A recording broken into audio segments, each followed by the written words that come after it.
Hi అందరికీ, ఎలా ఉన్నారండి? మేమైతే బాగున్నాం. మళ్ళీ రిటర్న్ జర్నీ స్టార్ట్ చేసేసాం. చూడండి ఎలా చూస్తుందో, మమ్మీ నన్ను ఎటు తీసుకెళ్తున్నావు అని. ఏంటి మమ్మీ ఎటు తీసుకెళ్తున్నావు నన్ను? మళ్ళీ నాన్న దగ్గరికి వెళ్తున్నావా మమ్మీ? తాతయ్య నేను డ్రైవ్ చేస్తా తాతయ్య. మొన్న డ్రైవ్ చేసిన కదా, అలా డ్రైవ్ చేస్తా తాతయ్య. మమ్మీ నాకు తాతయ్య డ్రైవ్ చేయనియట్లే మమ్మీ. మేమైతే ఇలా ఎఫ్ఎం వినుకుంటూ జర్నీని ఎంజాయ్ చేస్తున్నామని. తను పడుకుంది. ఒక 1 అవర్ 1.5 అవర్ అలా పడుకుంది. మాకైతే దాని మధ్యలో మ్యాంగోస్ కనిపించాయి. సమ్మర్ సీజన్ స్పెషల్ ఫ్రూట్ అంటేనే మ్యాంగో కదండి. మేము మ్యాంగోస్ తీసుకొని మళ్ళీ జర్నీ అయితే స్టార్ట్ చేసేసాము.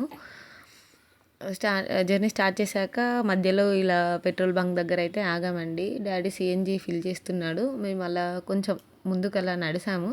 తను చూడండి వెళ్తున్న వెహికల్స్ అన్నిటినీ ఎలా చూస్తుందో. ఏంటి మమ్మీ మనం ఇక్కడ ఆగాము, అన్ని వెహికల్స్ వెళ్తున్నాయి. అవేంటి మమ్మీ అన్ని వెళ్తున్నాయి, మనం ఇక్కడ ఆగామా? స్పీడ్గా వెళ్తున్నాయి మమ్మీ. మనం కూడా వెళ్దాం పదా, త్వరగా వెళ్దాం పదా మమ్మీ. అలా మళ్ళీ ఫ్యూ మినిట్స్ ఆగి జర్నీ అయితే స్టార్ట్ చేసేసాము. తను అటు ఇటు వెళ్తున్న వెహికల్స్ అన్నిటిని చూసేసింది. మేము వచ్చేసామండి ఇంటికి. ఇంటికి వచ్చేసాం. మా వీడియో కనుక మీకు నచ్చితే లైక్, షేర్ అండ్ సబ్స్క్రైబ్ చేయండి. త్వరగా సబ్స్క్రైబ్ చేసేయండి. మరి రోజు నేను మీ ఫోన్లోకి